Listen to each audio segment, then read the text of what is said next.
نفل حج اور نفل عمرے کے لیے عورتوں کا جانا یہ بہت قابل غور ہے. یقین مانے اتنی بے پردگیاں ہو رہی ہوتی ہیں، عورتیں مردوں میں گھس رہی ہوتی ہیں، معلومات نہیں ہوتی، اور یہ کلائیاں کھلی ہوتی ہیں، بال چمک رہے ہوتے ہیں، احرام کی اتنی غلطیاں، اور کسی پر دم چڑھ رہے ہوتے ہیں، کسی پر کفارے لاگو ہو رہے ہوتے ہیں، گناہ الگ ہو رہے ہوتے ہیں. میرے آقا اعلی حضرت امام اہل سنت رحمت اللہ علیہ نے فرمایا کہ عورتوں کو طواف کے لیے رات کو لاؤ، کہ رات کو مطاف خالی ملتا ہے، 20-30 افراد مشکل سے ہوتے ہیں طواف کرنے والے، عورتوں کو اس میں طواف کرواؤ. یہ اعلی حضرت کے پردے کی تلقین اور حیا کی بات، تو وہ اس دور میں اعلی حضرت نے جو فرمایا وہ بھی درست ہے اس دور کے حساب سے. اب اعلی حضرت بھی ہوں تو اتنا مطلب مخلوق ہوتی ہے، نہ دن کو مطلب کمی آتی ہے نہ رات کو کمی آتی ہے طواف کرنے والوں میں. ہر وقت مطاف جو ہے وہ سمجھو بھرا رہتا ہے جنرلی. تو اب تو رات کو بھی مسئلہ. اس طرح رمی میں بھی عورتوں کو ایسے موقع پر لایا جائے کہ رش کم سے کم ہو، عورتوں میں 20 یا مطلب اختلاط نہ ہو.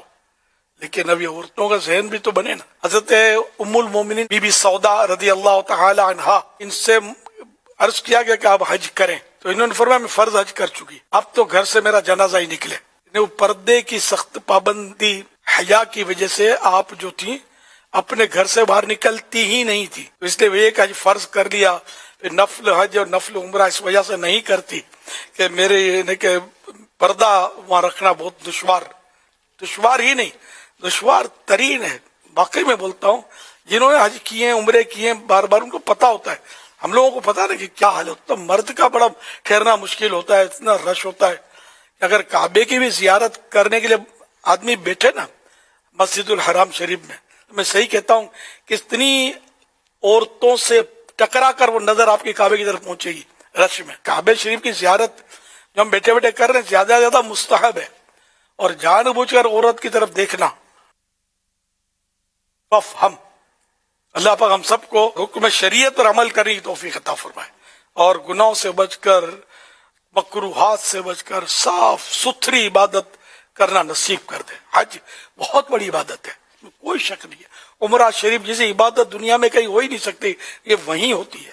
طواف جیسی عبادت کہیں بھی نہیں ہو سکتی، یہ وہیں ہوتی ہے. لیکن یہ کہ جو میں نے عرض کی نا باتیں وہ بھی قابل غور ہے نا. تو اللہ پاک ہم سب کو نصیب کرے، بار بار حاضریاں نصیب کرے، اور زبان، آنکھ، کان، ہاتھ، پیر، دل، دماغ اور روئے کا قفل مدینہ نصیب کرے کہ ہم مطلب گناہوں سے بچ کر اپنی نگاہوں کی، زبان کی حفاظت کے ساتھ یہ عبادات بجا لائیں.